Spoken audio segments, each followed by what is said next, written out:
Welcome back, folks, to another episode of the College Baseball Show. We're here for a Thursday night live show. We had been doing spaces. We're going to switch to doing Thursday night shows because we want all the questions from you guys. We want to answer them here live. We love doing these shows. We're going to get it out to you guys live every single Thursday here. Going to talk about some previews going into the weekend, talk about what happened during the midweek madness. It's going to be a great, great show. I am your host, Mark Garland. I got another host with me today, Tyler Jennings. How we doing, Tyler?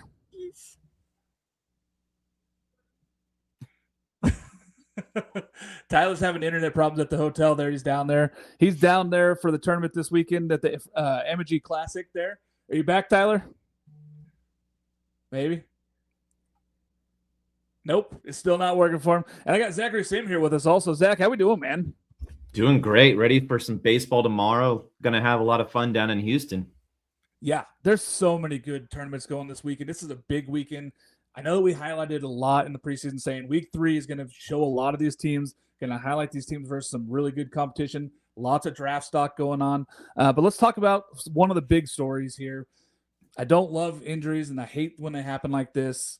Coastal Carolina, both their premier arms, Cam Flukey, Hayden Johnson, are both out the next 8 weeks. I know we talked a little bit about this off air, Tyler.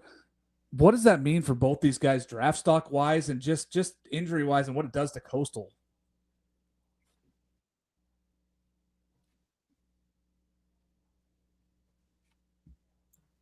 I just realized I'm still muted. That was embarrassing. We got Anyways, I'm back.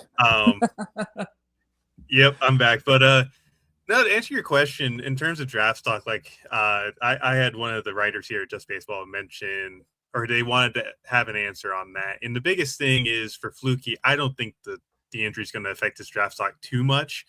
The main reason why I say that is because he has such a track record at this point. He pitched nearly 100 innings a year ago, maybe more than that.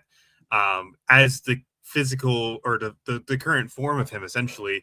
And he'd already had a really, really good first start of the season. So for me, kind of looking at what has happened with Flukey, he likely will come back towards the end of the season and have a chance to really help himself. But I think in terms of starting pitchers in college, I think Jackson Flora is like the main guy that will jump him. Hayden Johnson's going to be more of a unfortunate thing because sounds like it's an elbow with a stretch reaction, and he was a guy that we all thought was going to have a gigantic leap forward this year. Had a lot of guys that raved about him in the fall.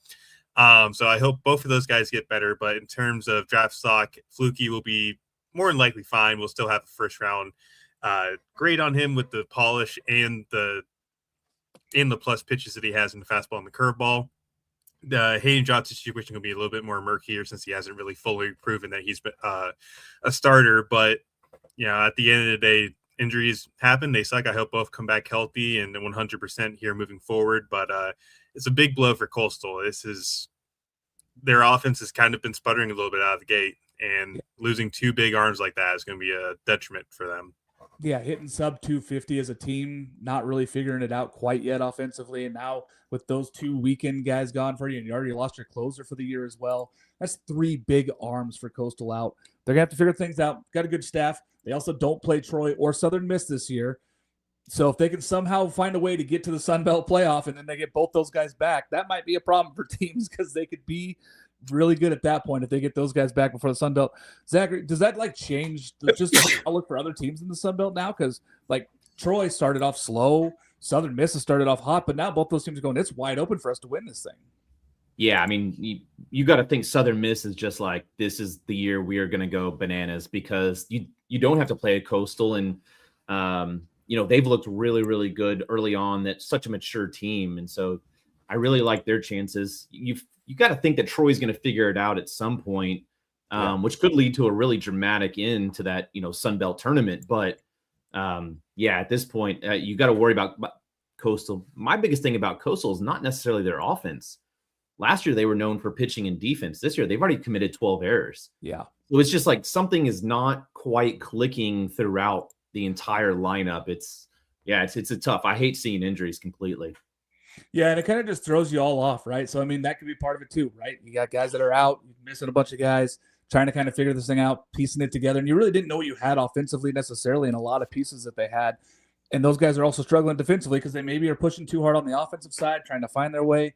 I think that they'll calm down. They'll settle into this schedule. Doesn't really get easy this weekend, as we'll talk about that schedule, who they start off in Texas. But they're going to have to figure things out for the rest of the season. And I think that right now it's just about finding enough arms to get you through weekends and get through those midweeks and getting guys. I mean, the good news is that they have a lot of young guys. They're going to get playing time. Those guys are going to get opportunities. You're going to see some guys get out there and get some arms. So, I mean, for that side of it's good. On the other side, the college baseball side, for us, it's rough because we've had them projected to be a top 10 team, a team that was projected to win possibly 50-plus games. They're just not that without those two guys, but I think they're still going to compete. They're going to go out there. They have a good coaching staff. Not necessarily scared about that. Let's move over to South Carolina. This is a team that has had some ups and downs over the years, right? 3 back-to-back-to-back. They won back-to-back titles. They were in the championship game back-to-back-to-back. Then they kind of fell down the well a little bit. They felt like they were picking themselves up a few years ago, and now they've just gone back into this kind of struggle. They lose to Queens during the midweek. That's just a weird feeling, right? Because this South Carolina team still recruits. They still get ball players. Now, McCoy going down for the season, that was a huge hit for them. Friday night starter. Zachary, when we look at that, we look at South Carolina as one of these historic great teams.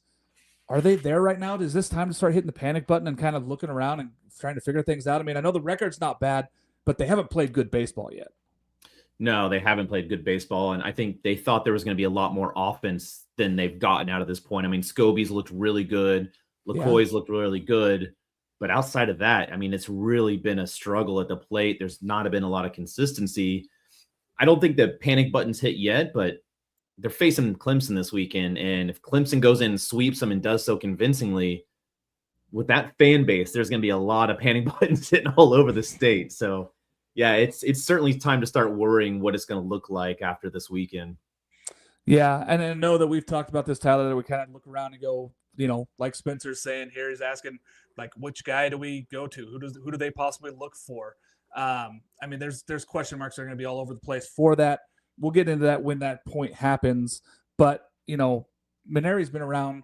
Does this tarnish his legacy at all for how good of – I mean, he won titles as LSU. He was the USA Coach of the Year. He coached on Team USA.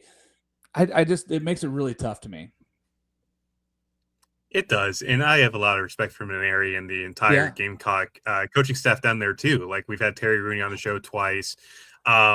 Just a tons of respect for those guys, but you definitely kind of look at what's happening now. Like, Mainieri had the quote opening weekend where he thought he didn't have his guys prepared because they didn't take BP or something like that, which was definitely strange to kind of get like put out there week one, admittedly, just from sitting in this chair.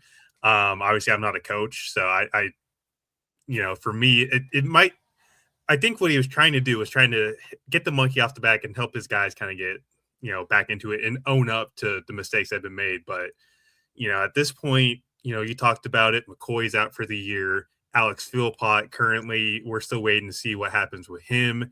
You got Josh Gunther, Ant Phillips, and Riley Goodman as your rotation, which is a little interesting. But the offense just really hasn't put everything together to start the year. And it's been pretty sad to watch as an outsider personally. So we'll see how far Mainieri how long the leash is. I don't think it's very long at this point, unfortunately, with Sox, because he is a college baseball legend. He essentially is. You mentioned it. He's won titles at LSU. If I remember correctly, he led Notre Dame to the College World Series back in 2003. Yep. So, yeah, there's a lot of stuff that we can look at as positives for Mainieri's career, but this is definitely not one of them, unfortunately. Yeah, and you know, when he came back, I was thinking, okay, he can coach. His problem at LSU when he was getting ready to leave was recruiting, and that's kind of the thing that they've bumped into a little bit, is kind of getting some of these freshmen to campuses. And this year, they had a great class. They have a great young class. They got in their transfer class. The injuries are not helping them out this season. I think that with Rooney on board, like they can turn this thing around. They can find the arms, especially if they get Pifflet back. But other than that, this is hard. This is a hard one for me because I love South Carolina baseball. College baseball is better when they're good at baseball. I know the rest of the SEC has really picked up its game over the last 6 years, but really South Carolina was SEC baseball for a long time. They were the team that kind of drove what was going on down there, and to see them struggle like this has been hard for me personally. But yeah, we want to see the best out of them. The neutral home this weekend with Clemson could show us some stuff. Clemson's been really good. They're on my list of the teams we're going to talk about for these undefeated teams. So maybe, if South Carolina puts it together, takes 2 out of 3 somehow, then we're talking about them differently next week. But again, if it goes the other direction, it goes 0-3, then we're going to really have some question marks as to what they're going to do for the rest of this season. But even looking a little down the road, South Carolina is going to open up SEC play with a gauntlet. Florida, Arkansas, Georgia, Texas. Like, they don't get a break at all in the first couple of series. And so, even if they were to surprise and get past Knack and, the pitching staff for Clemson, it doesn't look great. No, it doesn't feel any easier. Also, like, just getting into SEC play is not a cakewalk. So, they're already hard enough. And now you're struggling early in the season. Like, yes, they've had some wins still. They're piling up wins, but they're not doing it in a convincing fashion. That loss to Queens was kind of surprising, I think, because the offense, scoring 8 runs, we would think that they would score more than that, especially in that game there, with knowing that they're going to have pitching issues in midweeks where they're already short so many arms. But, time will tell. We're going to watch this thing as it plays out. Who are some teams that impressed you guys over the midweek? So I'll start with you, Tyler. There any teams that really surprised you and played really well and kind of been on par for you? Southern Miss was a big standout. You faced Alabama in the midweek and you win 12-4. Just an offensive onslaught that team's been, man. It's been impressive. They came back and won that UCSB series, which I thought was real. It just showed a lot of resilience in that ball club. First off, because they were down 6-1 in the second game. Came back and won it, and then had a dogfight with UCSB on that Sunday game, which was really impressive. Go out and beat Oregon State in Waco, and I believe they won the whole thing down there. I could be mistaken, but I'm pretty sure they won came all out 3 as games. victors. So, you mentioned it earlier where Southern Miss, this is the year for them to capitalize on winning the Sun Belt. Coastal's down. Troy, granted, yes, they did just win against Georgia at Georgia this weekend, which was a great game. But you definitely look at this and you go, this is our opportunity to do it. And I think this is definitely the team that can get over the hump, maybe even return to Omaha for the first time in 15, 20 years. It's been a little bit since they've been back there. Yeah, it feels like they're playing their way to host again at Pete Taylor, which is tremendous for college baseball because that is a fantastic place to watch college baseball, and they really do it right there. Zachary, when we're looking at these midweeks, was there somebody else that stood out for you? Yeah, I had 2 teams. Well, I had Southern Miss, but y'all talked about them. Arizona State and the kind of the beatdown that they put on Oklahoma. I mean, they split the midweek, but still, that was an absolute beating that they put on them Tuesday night. And then the team that, I don't think anyone would say it was going to be an upset or anything like that, but I thought Texas A&M's performance against Lamar was pretty telling. The fact that they're able to pitch deep into their roster and, get some guys work, that's a freshman, that's going to end up helping them a lot down the road because their offense is not even clicking, I think, at 100% without Huckapian. And, they've got a lot more in the tank than I thought they would from a pitching staff. So it's been interesting to watch. Yeah, we talked about that. The pitching staff's been really good so far this season. I mean, they're undefeated. They haven't looked great. They beat Penn 1-0. They beat them 2-1 in 11 innings. The offense was the thing we all sat and looked at this whole season. I mean, I even said it 3-4-5 with Sorrell and those guys, and you're like, okay, they're going to be really good. And they got Bear Harrison in that lineup too. Like, the lineup's going to hit. They haven't. They just haven't put it together. They've been dinged up. Not having Chris Akopian's huge. I mean, that's a huge bat for them. That's going to be a draft high bat. But Sorrell's been banged up too. So they've had some injuries. Grahovac wasn't great last weekend against Penn. But again, if those guys click and that pitching staff stays where it is, this Texas A&M, I think you're right on. That win, Lamar's a good baseball team. Lamar's a 40-win baseball team this year, and they went out and beat the doors off them, and that was pretty impressive to see. And getting all those young arms in is just going to help them, like you said, down the road. I think that A&M's really happy with where they're at. I think that a lot of fans would be – you told them they're going to be 8-0. They haven't looked great. They'd probably be frustrated with them not looking great. But the fact that they haven't lost, that's what matters if you take away that from there. Let's talk about some of these. To me, I liked what San Diego State did against UCLA. I really like what Kevin Vance is doing. He went out and got a whole transfer class in. I think there was only 5 guys that returned to the San Diego State team. They go out and beat the number 1 team in the country. And it wasn't they weren't facing really good players for UCLA. They faced really good pitching staff. They beat them 4-3. They shut down UCLA's offense, and they didn't sit anybody. That was a full starting lineup from UCLA. So it's not like they went out and beat them in a weird game. They beat them at UCLA. So for me, Kevin Vance, what he's doing at San Diego State is putting his name up there and saying, hey, this San Diego State team is going to compete for a Mountain West title this year with the likes of the Nevadas, the UNLVs, and the New Mexicos. I think that conference is going to be really fun to watch this season. Let's go to some of these undefeated teams, guys. Who's the best undefeated team still? I mean, there's a lot of options left. We're heading into weekend 3 here, but I'm surprised by how many Power 4 teams are not there now. A lot of them got knocked off in the midweeks. So we're talking about some of these teams. You know, is it Miami with the most runs? Is it Oregon allowing less than 5 hits per game right now? Is it a Clemson team that's like top 5 pitching and finding their way with hitting? Is it Texas, who has the most ridiculous arm barn in the country right now? I mean, I will let you go first, Zachary, because I know that I don't know where you're going to go with this, but I'm telling you right now, for me, Texas's arm barn tells me that they might be the best team in the country that's undefeated still. Yeah, they're the arms at Texas. It's really unfair. I mean, on a Tuesday night, you're rolling out a freshman that looks like he's a 40-year-old man. He's just got grown man strength. And, you know, he gets out of the game. You're like, okay, they're going to start throwing another guy. No, it's Jason Flores throwing a 97-mile-an-hour sinker. You're like, really? You're going to give me a break at all here? Yeah, I mean, the fact that you have Volantis throwing on a Sunday as a starter is just – that's unfair for teams. Yeah. And so, you know, if the offense can stay healthy, I think that's going to be the big theme throughout the entire season. Yeah. Can they stay healthy? And then can they produce enough against the elite pitching that they're eventually going to face in the SEC?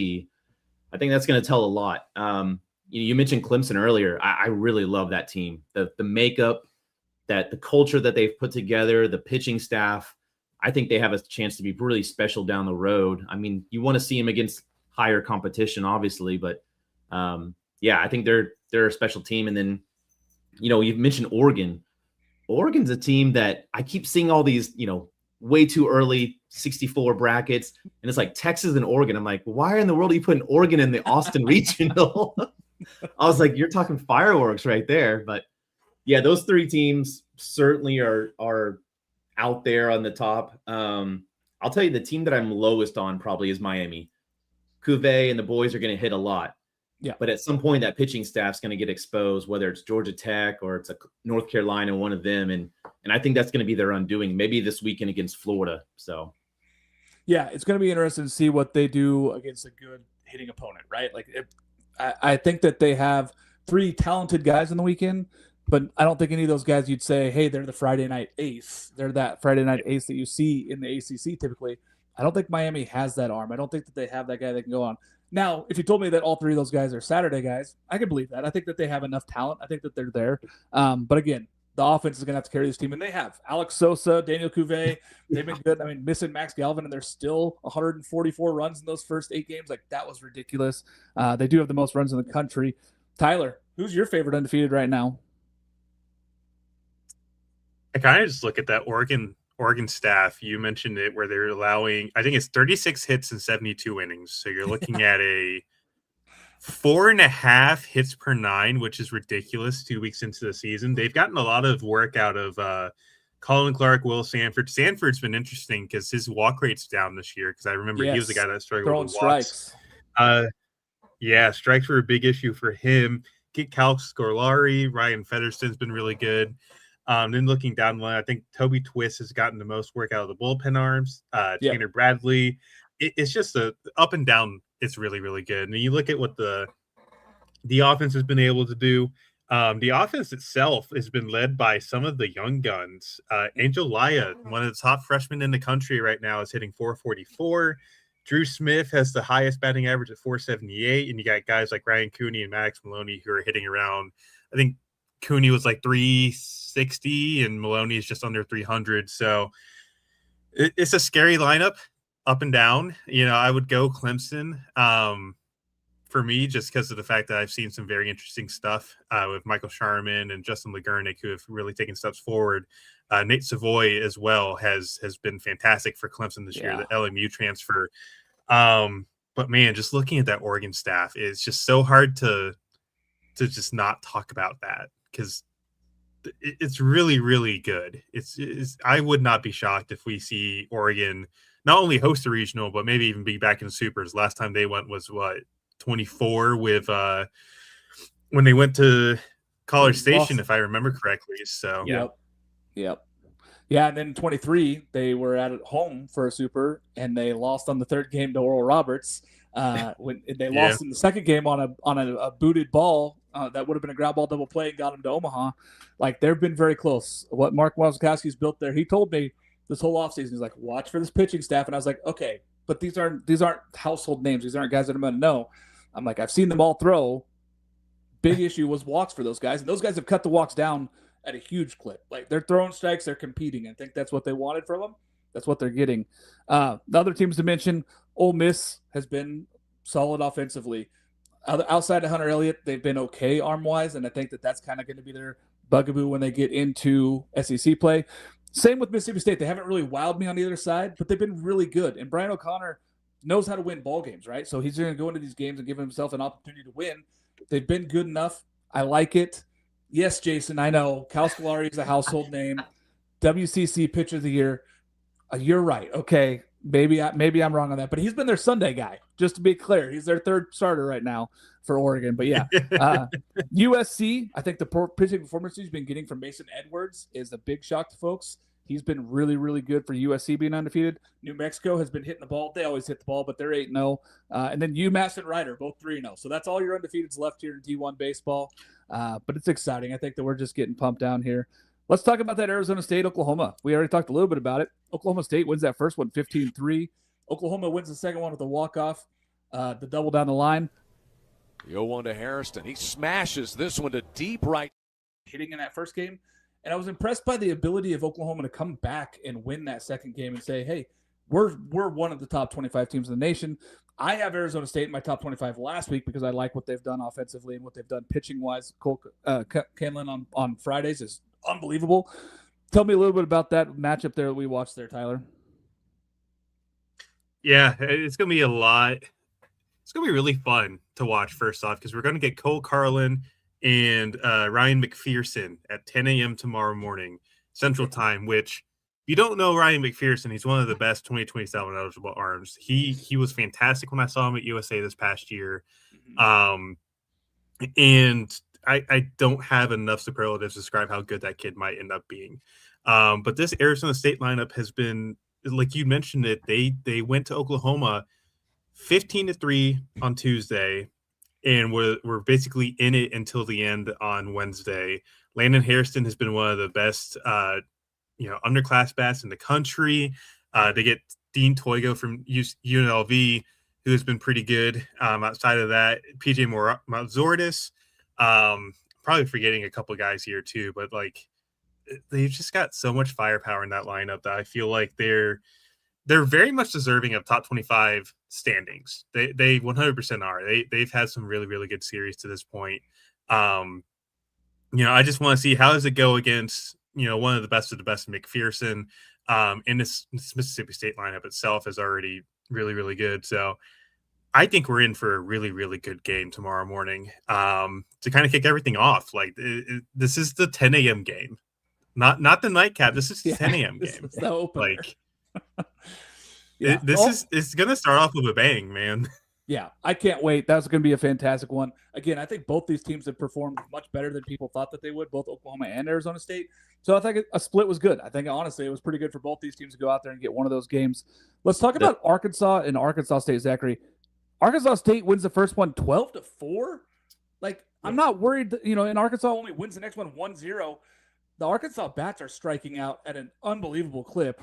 But giving up 12 runs to Arkansas State was not very Arkansas of themselves. No, and you saw them lose 4-12 to Arkansas State, and you were like, okay, State acted like they had been there. They were just like walking out. Yep, we're good. This is normal. Meanwhile, I'm sure their entire fan base is like, the apocalypse is coming. What is happening? And you would expect that Arkansas would come back out and just start destroying the next morning or the next day.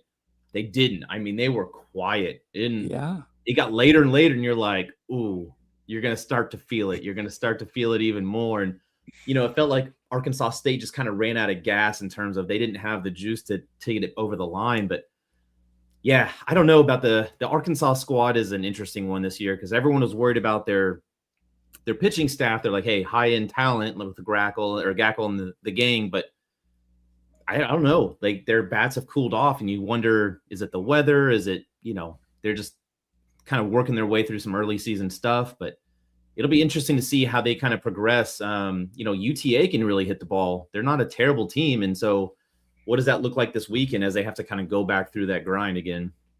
Yeah. I mean, the fact is they're not beating up on these teams you would think that they would beat up on, and they're not playing their best baseball. Now, do they have the pieces? Probably. I mean, I think that the weekend rotation seems like it's been pretty good. And the fact is they won a game 1-0. But they shouldn't be winning these midweeks 1-0. They should be putting up 10 runs. They need to be hitting better. The strikeouts are the biggest concern for me when I watch this lineup, and it just swings and misses so much. And with guys on base, they got to be able to put the ball in play. I know DVH is, I know, Jason, you want me to skip this one? I know, but I got to talk about it. Otherwise, I'm going to be doing my job. It's tough. I think the DVH is going to figure it out. I think he's going to give guys opportunities because he wants people to put the ball in play and compete. And right now he's not getting enough of that. I'm going to run through 3 scores, and you guys are going to tell me which one of these was the most important loss. This is our number 1, our number 2, and our number 4 team in the country, all losing the midweek. Georgia Tech loses at home to Georgia State 9-4. McNeese beats LSU 7-6, and San Diego State beats UCLA 4-3. Tyler, which one of those was the most important, you think, for a loss for those midweek top 4 teams that we have in the country? Yeah, that's a tough one. Because I feel like you can make a case for it. Like San Diego State's actually put together a really solid program. I've gone through some of their stuff, and there's a couple arms on that team that look pretty impressive.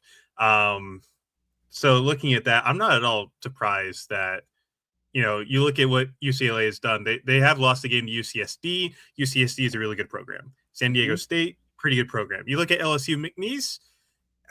I don't know enough about McNeese other than obviously we took Will Wade from you guys in the coaching basketball this past year. I apologize for that. However, looking at that, I think that's the most surprising, loss of the midweeks. LSU has won. They had won like 12, 13, maybe even 14 straight, getting back to last year.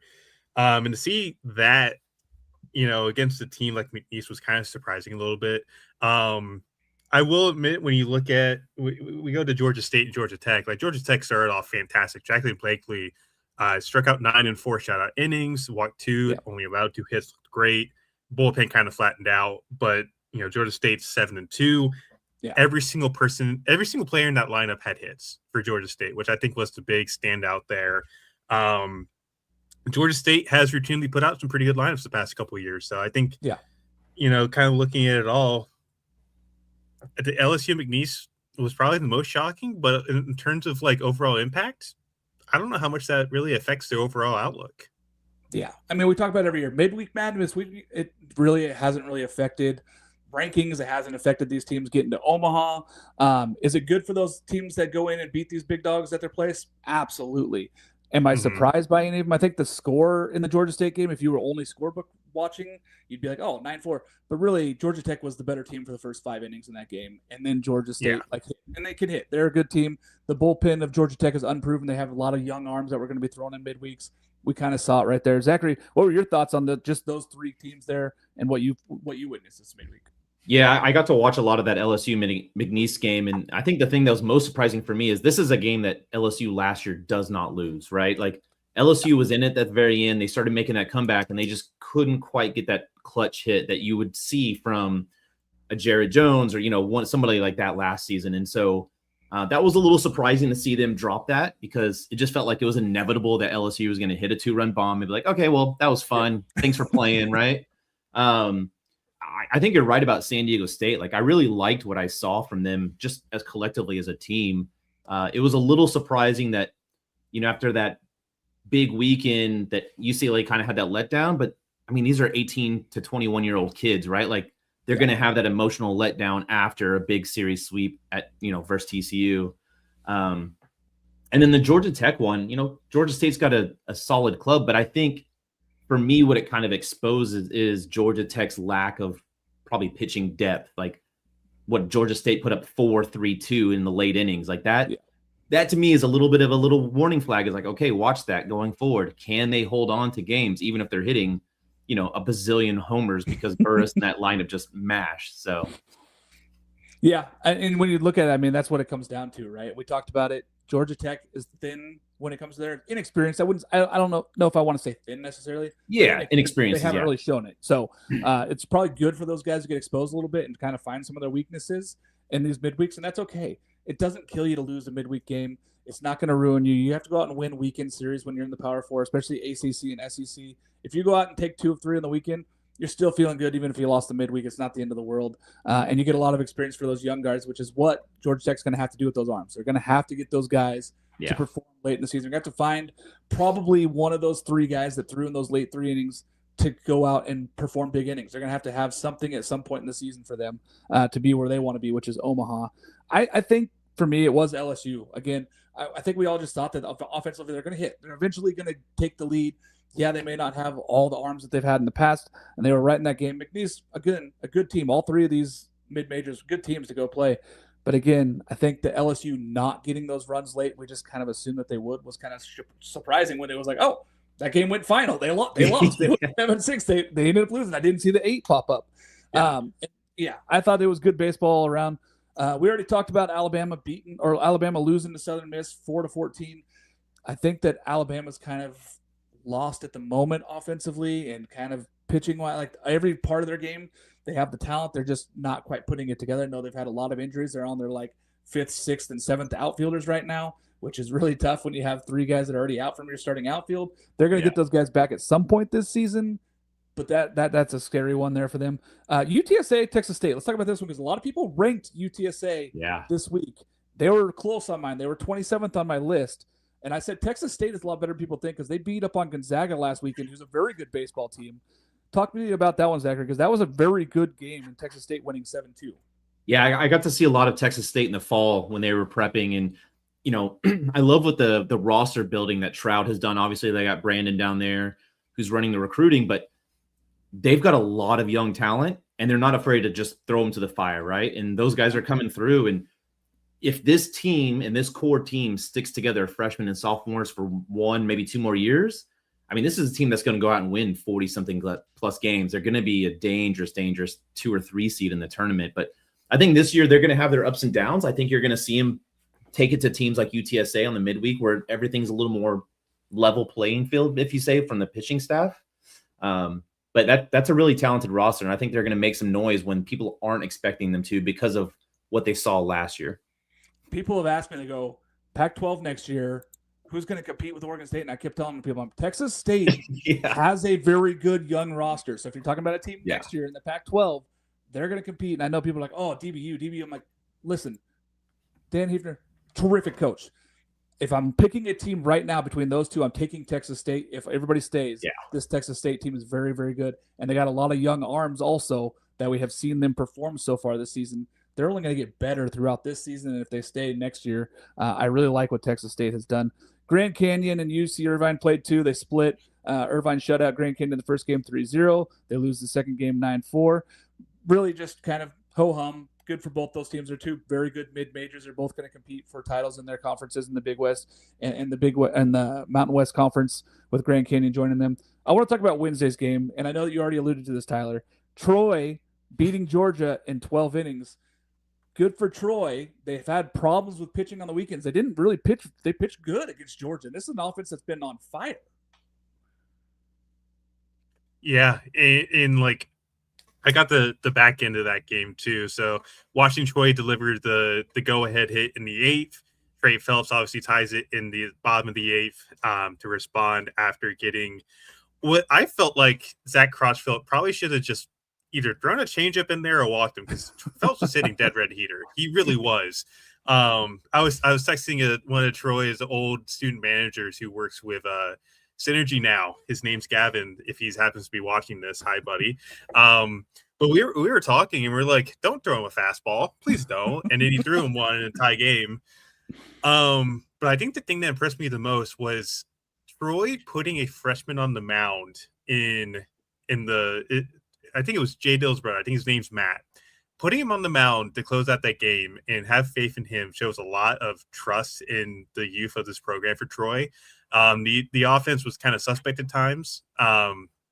But for me, I think that was the biggest story, is like watching the young arms kind of really keep them in this game. And when they got the leads, hold it down. That was impressive for me. So I got to give Troy a shout out for that, because, going into Georgia and doing that is pretty impressive. Yeah. I mean, and they were at Georgia, like you said, that's tough to get out there. And they really needed a win that kind of boosted them up, because we know that Troy offense is good, and they will be good. I think that they're going to get better throughout the season. The pitching was the big question mark, and they haven't been great on weekends. So I think that maybe this gives them a little boost. They used the right amount of arms. I mean, 12 innings is tough, but the fact is they didn't use a ton of arms, and they were able to go out there and get a big win that's going to help their RPI down the season. I want to switch to the next game, Kentucky and Western Kentucky. Kentucky wins this one 13-9, and they got some good news that maybe Tyler Bell might be coming back in a week or two. Very positive. Mingione didn't say an exact date, but he did say, hey, things are looking up. Things are looking good. Zachary, does that mean the world for this Kentucky team? I know Tyler Bell's a top 5 possible prospect. That changes their whole outcome. Yeah, that changes their outcome. That changes the outlook for the SEC play as they get into it. It just from a middle of the position or middle of the field defensively, and then obviously what he brings to the lineup. I mean, that's a huge boost to that team that really needs it. I mean, this is a team that has a rotation that can go up toe-to-toe with anyone on a given weekend, and so they need that offense to really produce. And when you have a guy like Tyler Bell, he makes it happen. It's not just a rink-a-dink offense that you see from Mignone. It's an actual hit tool. So yeah, that's going to be a huge, and he's so much fun to watch. I mean, you talk about top-tier shortstops, like the guy moves well, he throws well, he just looks so natural there. So yeah, and I think that him being healthy, we know he put on all the muscle. He looked bigger in those first few games. The dive was a good play. He just happened to roll over on that shoulder. Yeah, that's what's nagging him. It sounds like it's not a season ender, which is the goal. That was all we were hoping for. We hadn't heard any big news, and we were like, yes, thank you. I'm really tired of season-ending injuries. Please, let's just stop ruining superstars this year for us. I'm hopeful that he's back in a couple weeks. If he's back by the start of SEC play, I love that for Kentucky. I think that puts them in that tier where they're looking to be anywhere from that 15 to 18 wins with him healthy. That changes their whole It reminded me of what happened to Ethan Mendoza almost exactly last year at Texas. And so for Nick, it's just going to be about load management. How do they load manage him throughout the rest of the season so it's not too aggravated? You'll probably see him play less games or less innings. But, yeah, having him back at even 75 to 80% capacity is huge for Kentucky. It won't shock me if they sit him out for a few midweeks also. Like he might play some of the weekends in the SEC play, and then he might sit out some midweeks and waiting until he's 100% before they put him back in midweek play. And I'm good with that. I mean, honestly, keep him for the big games. Like don't worry about those midweeks. You got enough other talent. The pitching staff and the arm talent has been good for Kentucky, and I think getting him back would make just this huge difference for them when they look at that SEC play. Don't even worry about this weekend, right? Like if don't just keep him off until he's 100% ready to go for SEC play. Doesn't have to be 100% healthy, just where he can't hurt himself again. You give him an opportunity to play. Miami beating FAU at home at FAU, their first road game. Now, it took 7 runs in the 9th inning to be able to do it, but they do win that game 11-7. They were down 7-4. Tyler, we were sitting there going, oh boy, another top 10 team is going down on our list, and then they came alive. Cuvée hits that 2-run home run. They're down 1. We're like, are they going to be? Do they have enough? Do they have enough back-to-back doubles give them that lead?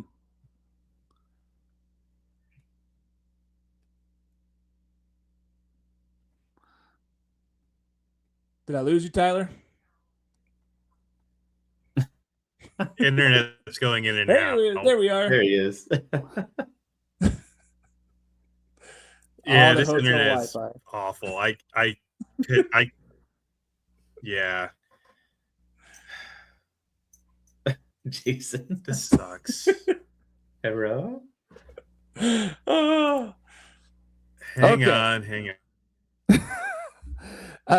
Another series we're going to see this weekend where they played a midweek game. Kind of weird. Kansas and Minnesota.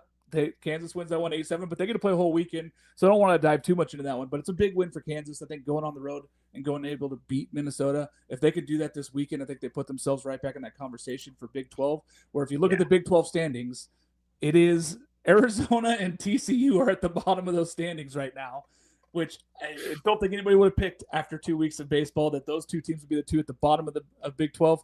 They have big reasons to flip this thing around. We'll talk about Arizona, where they have this weekend against 3 really tough opponents down there in Vegas, where they got to play Vanderbilt, Oregon, and UC Irvine. Not a fun set for them. No. But yeah, the fact is, going out there in the Big 12 really look good. I mean, West Virginia won again. I think that they're a team that should be right there on the cusp of the top 25. I'll tell you what, though, Kansas, they've tested themselves. 3 games against UCRGV, who's a solid club. Lamar, 3 games against McNeese, which looks better now that they beat LSU. And I actually like that rotation that Minnesota has. I think they're going to make some noise in the Big Ten this year. So, yeah, that was actually a really good win, but it still weirds me out that they played a midweek, and you're right. Then they have a weekend series against them. What kind of scheduling happened to allow that? Yeah, I think that what they were looking at is they were trying to find another team up there, and there just wasn't anybody that was up there. Everybody else was down south, playing in these tournaments, or down in Florida. Nobody was up home. So he's like, all right, well, I guess we'll play a 4th one up there. So get that game in while you can. That's the positive there. Auburn and West Georgia. I thought we were going to get our number 6 team to lose a game also. They come back and win that one. The big news for Auburn this week is that Chris Rembert appears to be that he's going to be back possibly as early as this weekend. That's a big step for them. Tyler, are you back with us? Maybe. I can hear you guys, which is we good. We can hear you. We can hear you. And that's now. what I've been trying to go off of. That's good. That's good. Yeah, no, that's a big win for Auburn. You think about Bub Terrell kind of walks it off with a cricket swing. I think Hunter Shelton put out the tweet where it's King of Cricket, Bub Terrell. That's actually a really good win for Auburn, in my opinion, because that kind of shows resilience, facing setbacks and coming back and trying to as a young team kind of gel together and push forward, which I thought was a really good thing for them. But getting Rembert back is going to be fantastic for them. That's a very much needed bat that they need. He's one of the best second basemen in the country. And I feel like with Auburn, as they get healthier, they get Griffin Graves back, I feel like they're going to be in the hot seat moving forward. They came off a really impressive performance in Texas last weekend. So I think Auburn's in a good place right now, and it's only going to get better. Yeah, Zach, this is a team that could compete for an SEC title with the likes of Texas and LSU and these clubs. I mean, that's how talented they are. Yeah, the floor is really, really high, and the ceiling is really high as well. I mean, this is a team that I had ranked in my SEC rankings up there above some other teams that probably would have surprised others, but I just like the pitching depth. I mean, on Wednesday night against Georgia State, they had Alvarez, Whalen, and then Heltzer go. I mean, this is a midweek game, and you're using some big arms, and they were the best team that came out of that first weekend tournament. So it'll be interesting to see how they get healthy and what they can put together. But yeah, they're a team that can get really streaky and go for it. Yeah, it's another team like Texas A&M that we talked about where we thought maybe the pitching is good, but we don't know how good it's going to be. We thought the hitting was what was going to carry them early. It's kind of been the opposite. Auburn's pitching has been what's carried them into their season. They've been playing really good baseball. So I'm impressed by Auburn. I think what they did last weekend was huge, and going up there and winning those games. They looked really good last weekend. The pitching was good. Jake Marciano, again, has been unbelievable for them. Yeah. If he continues to be that Friday night ace for them, he puts them in a position to win any Friday night in SEC play. And that's a big deal if you're Auburn. And Butch Thompson loves this squad right now. And I think they're young. They're hungry. They want to go out there after losing last year in that Super where they thought that they were going to get back to Omaha. I think that this is big for them. Let's talk about some of these games coming up this weekend. Mississippi State and Arizona State. We already talked about that one. That one's the Friday morning. I know Tyler's excited. He's going to be down there live. Tell me about the other 2 games that you're going to go see there, though. Tennessee and UCLA. Marquee matchup at the beginning of the season. We circled that one. Still a really good matchup here on Friday night for those 2 teams. Yeah, and I understand Tennessee's coming off the upset against Kent State. I think you look at what they have going up against the UCLA lineup. Tegan Kuntz has been one of the best arms the first 2 weeks of the season that I don't think is getting enough attention right now. The fastball has been revamped. He's kind of proven that the mirage of sorts from the Cape, where he only walked 1 batter, is not really a mirage. It's more of a legitimacy. Yeah. And I feel like that's going to be a big test for this UCLA lineup. They were kind of hampered by spin against San Diego State this week rather. And, Tegan Kuntz is more of a different guy. He's going to blow fastballs by you. So I'm interested to see how UCLA adjusts to that.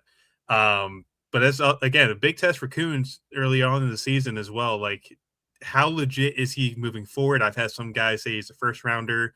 I've also had some guys say he doesn't make it to pick 50 as well. So you're looking at somebody that's really stepped up in a big moment, or in a big spot rather. Like, you're trusting a true sophomore to start as your Friday guy. So I this is going to be a big test for both teams. I feel like it's going to be a fantastic matchup. And again, another really, really good matchup middle of the day as well. So yeah. I'm excited to see what happens down there. Yeah, and then you get that Virginia Tech game going. They're going to play. I lost my notes. I got it here. They're playing Texas A&M. Virginia Tech's been really good. They've been really good, and I know Monty, our guy from Just Baseball Media, he's a big ACC guy. He kept telling me preseason, Virginia Tech is a team to watch out for. They're going to be way better than people think. They're going to be a pitching team this year. They've been that. Tyler, are you excited for that night game? I know probably of the three, it's probably the least exciting, but we lost Tyler. Well, that happens. Zach, what are you thinking, though, about that Texas A&M? Are they're going to have the offense that they just had in the midweek? I mean, they're going to kind of need some of that to win this tournament this weekend. Yeah, I think this weekend will tell a lot about A&M's offense, right? Like, you have Vatek, who can really pitch. You're going to have Arizona State, who's looked really good so far. And then obviously that matchup against UCLA looms, right? Like, yeah, this is a big step for that team. If they can prove themselves against UCLA, now you start having hopes and dreams. Okay, SEC playing coming up. This is what we think we can get out of, like, right? So that's going to be a big. I think this stretch is going to tell a lot about A&M, but I also think the same of Mississippi State. Like, can the Mississippi State, outside of Ace Reese, on the offensive side, can they get it going against the likes of UCLA and the others that they're facing? I think that a lot of people have kind of been like, okay, Mississippi State's winning, but are they doing so convincingly? Is this truly a top 3 or 4 team? Yeah. So it's a big proving ground this weekend up in Dallas or in Arlington for these guys. I think that's the best of the preseason tournaments. We've had some really good ones so far this regular season. I think this one's outstanding. This was really providing a lot of these high talented guys. I think what it does for Arizona State is if they go out and perform, you can put them right there in the top 25, right? Because with that win, the one win over Oklahoma, if they can go out there and they can go win 1 or 2 games this weekend, I think they feel pretty good. If they win 2, outstanding. If they win 3, they're a top 20 team. They're a lock, that's just what it looks like. So the fact of the matter is it could be approving for any of these 6 teams. If Virginia Tech goes out there and wins 3, I think it would surprise us, but not as much as people think it might, because that's a very good team still. There's a lot of talent in these 6 teams. I'm excited for it. Let's move to the Vegas tournament, though. Vanderbilt and UC Irvine, and then Oregon and Arizona. That one was circled on my preseason for a long time. I was like, this is a great one here, that matchup with Oregon and Arizona that night.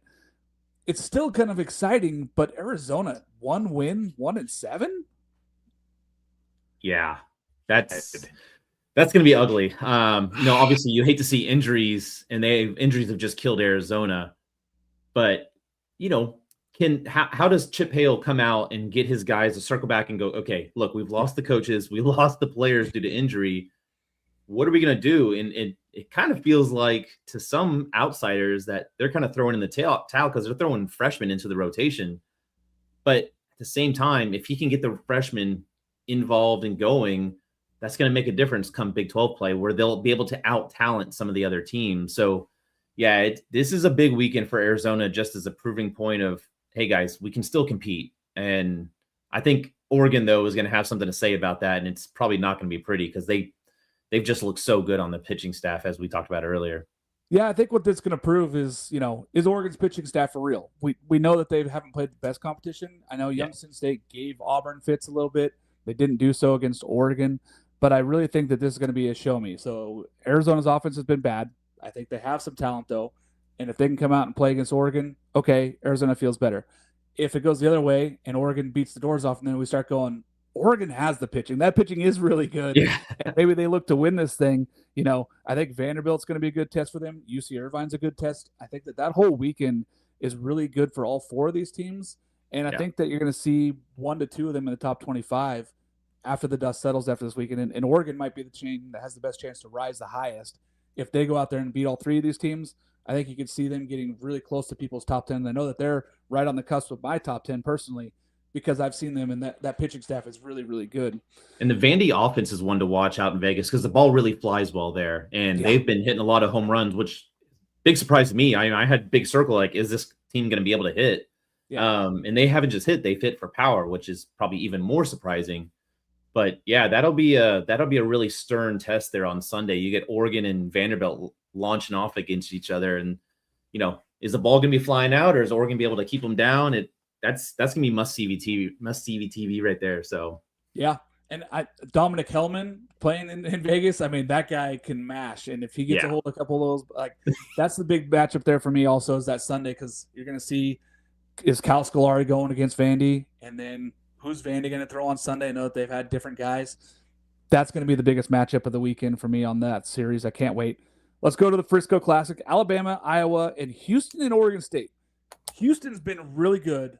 Our co-host Will Massa was speaking on Houston very highly. He kept saying, hey, this Houston team's better than people think. Yeah, they lost the pitcher of the year in Antoine Jean. They're still really good. They've shown up, and they have a true freshman at shortstop also for them, but they're playing very good baseball. Are they going to be able to give Dax Whitney fits on Friday? No, I think this is going to get ugly, but no, yeah. I mean, and that's nothing against Houston. I've been extremely impressed with Houston because this is a team in a program where for the last 2 years, it's like, is Todd going to still have his job after this season? Like he hasn't been able to take that next step. And but yeah, with Oregon State, you're going up against Dax Whitney. I mean, that's unfair. I mean, he's got some unreal stuff. But for the rest of the weekend, I think the big team to watch for Houston is actually that matchup with Alabama. I think that's a sneaky matchup that Houston could take a game and feel really good about it getting into Big 12 play in 2 weeks later. So yeah, that'd be an interesting series. Yeah. And Alabama, can they go out and win 3 games this weekend? I think that would make them feel a lot better. I think if they got healthy, they'd feel really good going into SEC play. But in the same fact of the matter is Oregon State's got to feel something too, because they are independent still. They got to go pile up some wins. They didn't look great last weekend. Can the offense find itself? Can they go out there and go play some baseball? The nice thing is that this is their last weekend away from home. They haven't been home yet, all road and neutral sites, so they'll be happy to be home after this one. But they got to go get at least 2 this weekend to feel better about themselves, especially with how good the starting pitching's been. That hasn't been the issue. Yeah. It's been hitting. It's been hitting. And they have to win at least 2 because then you turn around on Tuesday and you have Oregon coming to town. At Oregon. I'm sorry, it's at Oregon. You're right. So, it's a quick turnaround to go, okay, now we got a real rival on tap. That's tough. Yeah. Yeah. And a team that's been undefeated to this point. And if they go and win this weekend, then you're talking about them going 11-0, getting them at your place. Like, that's tough. So Oregon and Oregon State again on Tuesday. We'll be talking about that midweek. I know for a fact during the midweek, so I can't wait. Let's talk about that Bruce Bolt tournament. Texas and Coastal, Ole Miss and Baylor, 4 really good teams. Now, of course, the news is Coastal's not going to have their starting pitching. How does that matchup look for Texas now with Coastal missing their starting pitching? They got to go out and pretty much win this one pretty hands down, right? Yeah, I mean, I personally am disappointed in, best of recoveries to Flukey just because he's such an unreal talent. But I was really hoping to get a first eye in-person look at him just because he's got some unreal stuff. But if you think about Riojas on Friday would have been, that would have been appointment viewing. Like, come on. Exactly.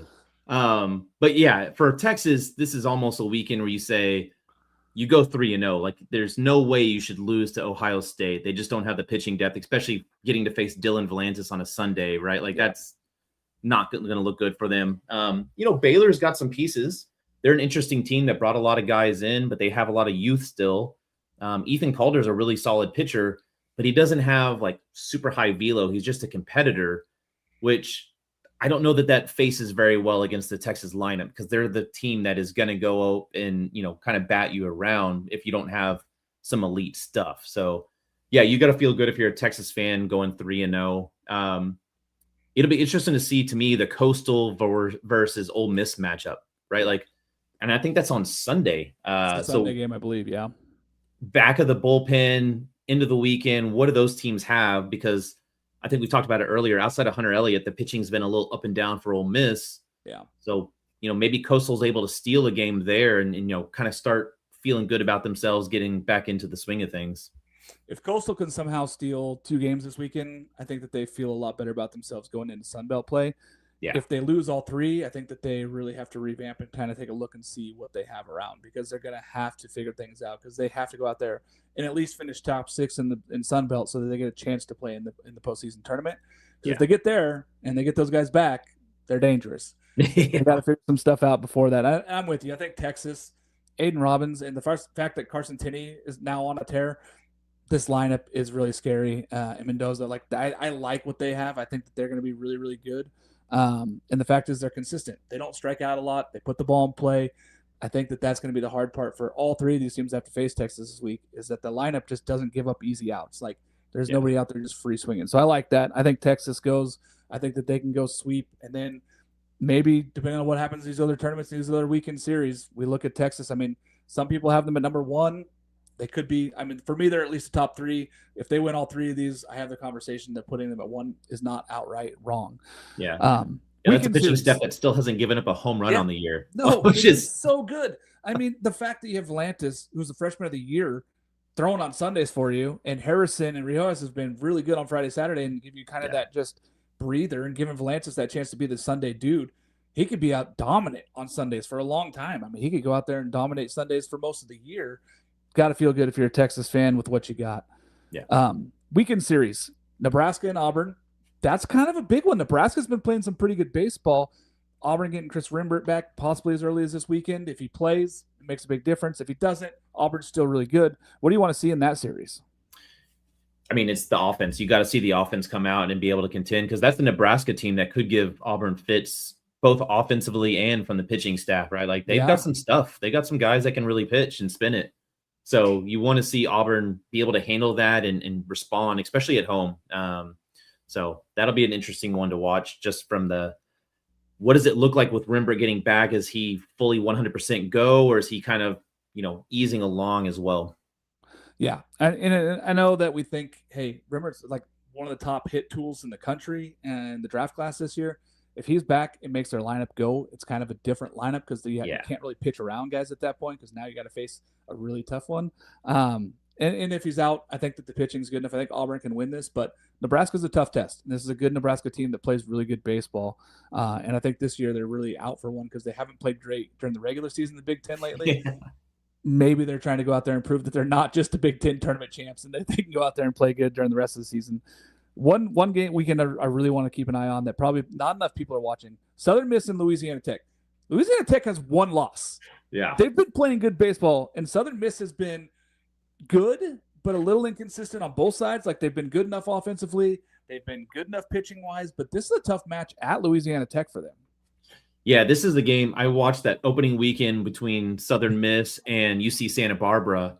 And that was some great baseball. And so as soon as they got through that weekend, it was like, okay, I'm circling this series, because that's a really big early season test for both teams. When you think about the mid majors, you think about testing yourselves. You're trying to stack wins. You're trying to get those out of conference RPI numbers up.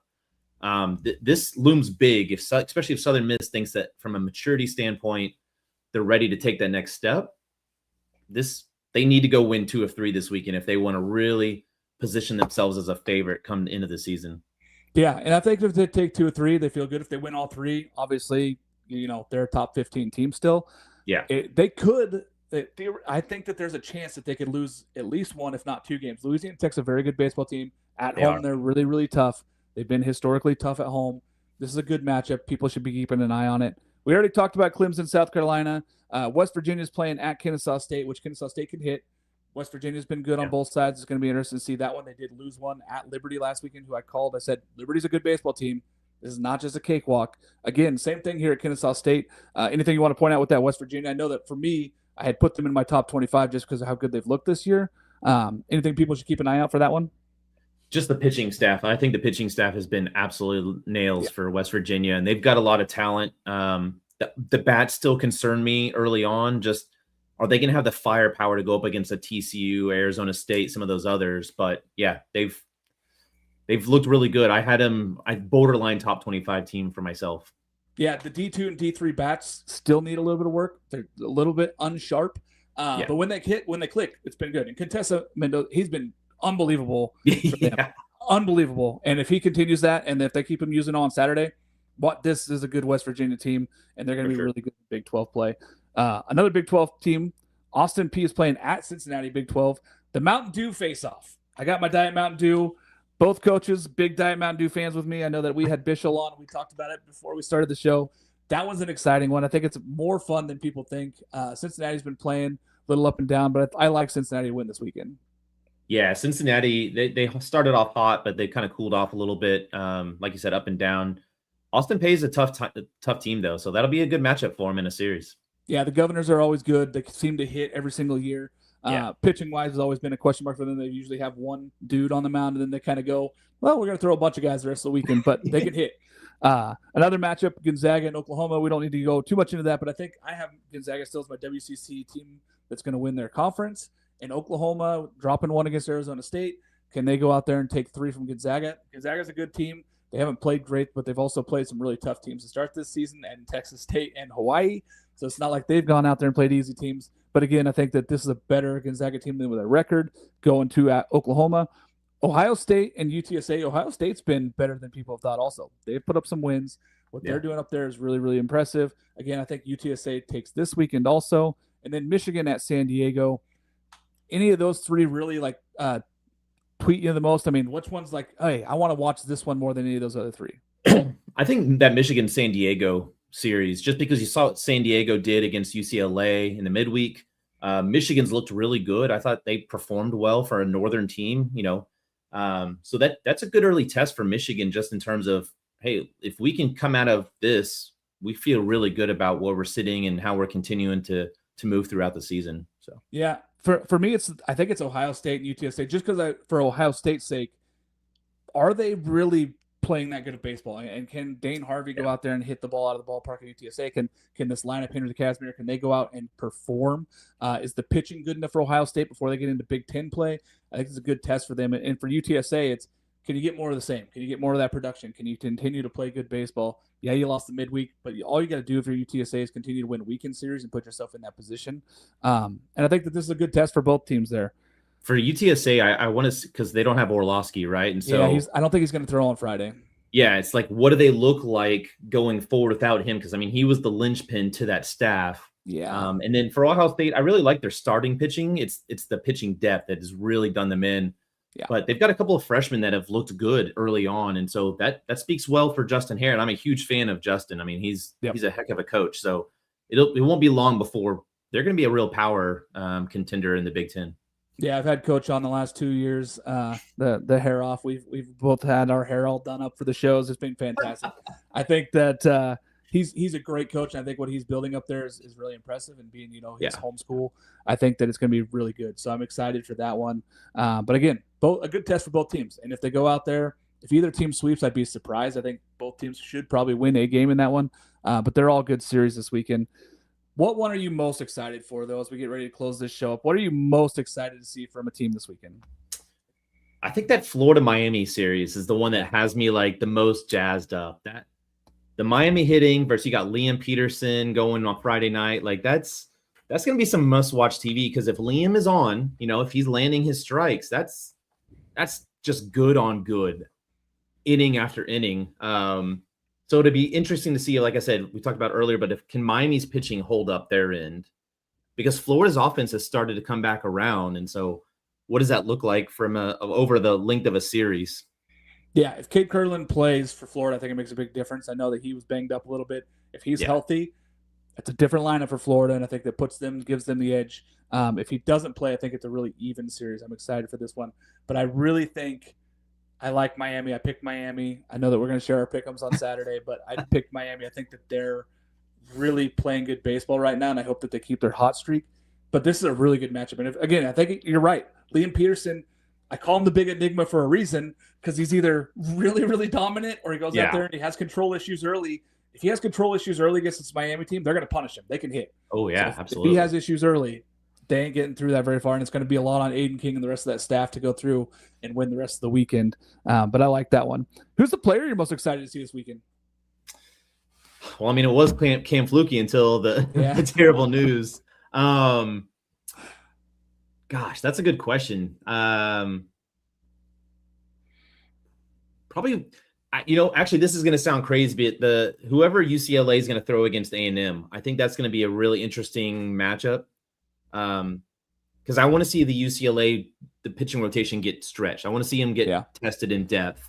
And, they're truly the best team in the nation. They're going to make this big run, right? Like they've got to go through some big offenses throughout the season. This is one of the big first tests for them. So that's probably the matchup I'm most looking up towards, like from a personal, like one-on-one perspective. I'd like to see Cervantes go against that lineup. I'd pay to see that. That'd be fantastic. Yeah, I mean he's got some real stuff. So yeah, I'm excited for that one. I think for me, that Friday night game, Oregon and Arizona, and I kind of want to see like a Dominic helmet, or I want to see Max Maloney really go off and be the offensive weapons that they can be. It's been the freshmen and the underclassmen and Drew Smith, who came back from injury last year. Those guys have been the guys who are performing. Now, I'm not saying Maddox has been bad. I'm not saying that. I'm just saying he hasn't been the explosive, huge piece of offense that I think he can be. Defensively, he's been better than anybody in the country at shortstop. He's been really, really good. But I kind of want to see maybe one of those two guys go off this weekend and show me that Oregon has more than just really good pitching and solid hitting.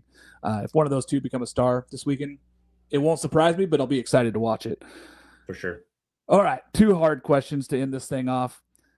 Who has a chance to have a big winning weekend? What team can go out there and really boost themselves up before we get into league play? When I look at it, Houston has a huge opportunity, honestly, that if they go out and win 2 games this weekend, they feel really good going into Big 12 play. I think that's a big one. I think Mississippi State's another one, like you said, kind of the question marks where we go, are they that team? Are they going to boost themselves up and be ready for SEC play? And this is a good test for them. They haven't really played too tough a competition. They're going to see 3 really good teams this weekend. Yeah, I think man, that's a tough one. I do think that Vanderbilt has a really good test in front of them. I think they're a team that if they can hit, solidly throughout and pitch throughout, which we know that they're going to get Friday, Saturday, but it's really what comes Sunday. I think they're a team that could really impress. And then, Tennessee, what do they look like coming back after a kind of a disastrous midweek? This is a team that could kind of win back some hearts and minds and kind of solidify their positioning. I know they're down 19 or 20 in the nation, but that's a top 15 team. I mean, they've got the talent. It's just putting it all together. So talent is top 15 for sure. And I think the starting pitching has been good for them. They've had some questions on the bullpen. They've had some questions hitting in timely parts, lots of swing and miss. I think that they're going to figure things out, but I like that one. Who's the team? This is the last question I got for you. That we look at, and if they lose this weekend, say they don't win a game or they only win 1 game, that we think differently on Monday when we're doing our votes. Ooh. I look at it and I go, if Texas A&M goes over or wins 1 game, like I get it, it's tough competition. But for me, they go from a possible top 15 team down to around 20 to 25, if not out, if they don't win a game. If they win a game, I keep them ranked. But I think that it might put a little damper on them, or I think, they're my dark horse to win the SEC. But if they don't perform this weekend, I think it's a team that I take another hard look at. Yeah, I think A&M's a good one. If they go 1-3 or 1-2, but the win is against UCLA, like how does that stack up versus if they lose to Arizona State, they beat Arizona State, but they lose the other 2. Like it's a weird, you got to take in the strength of the other team. Yeah. I think the one for me is probably Coastal Carolina, right? With the injury news, if they go 1-2 this weekend, they're probably going to be outside the top 25 just because they're not going to have Flukey coming back next week or the week after that. Yeah. And so you start thinking, well, can they really put everything on Horn? Right? Can Lynch come back in a week or 2 and can he make a difference? But that's a really thin roster and bullpen. So if they go 1-2, they're probably not in my top 25. Not just because I don't like them, but the injuries are just too much to overcome at that point. Projection wise, it looks tough. And if they look rough this weekend, I think they're one. I think you're right. I mean, that's dead on there. So yeah, Canes Cats Heat, you know for a fact that if Miami sweeps this weekend, that they're going to be very high. I depends on what other teams do, because I look at every game. I usually watch between 60 and 120 games every single weekend. If they go and get that one, you can bet that they're going to be in my top 5, because if Miami sweeps Florida, I will definitely have them in my top 5. That would prove to me that they deserve to be there. So any final thoughts before we get ready? I mean, going into the weekend, man, can't wait. I honestly think, everything was so excitement about weekend 1. This is probably, to me, like the best matchup weekend of the season so far. I thought last weekend there were some highs, but everything was kind of all right. And then we got all the explosives in the midweek. I think the explosives in the midweek just was kind of the entree to this weekend. I think there's some massive matchups that we're going to have a lot of fun. Yeah, I think it ramped up this weekend. I really do think it ramped up the anticipation. I think that there's some amazing weekend series. There's amazing tournaments. Can't believe it that we're already here into week 3, but we're there. Thanks for joining me again, Zach. Awesome having you on the show. Yeah. Saturday morning, live show, folks. If you guys haven't tuned in and watched it, it's fun. We get to do stuff. We have guys all over the country that are usually at the games. I host live, usually from here, but sometimes I'll be out on the road. Can't wait to have you guys, but we're going to have some guests on. Fantastic. Zach, for myself, thanks for joining us, guys, and we'll see you guys on Saturday morning.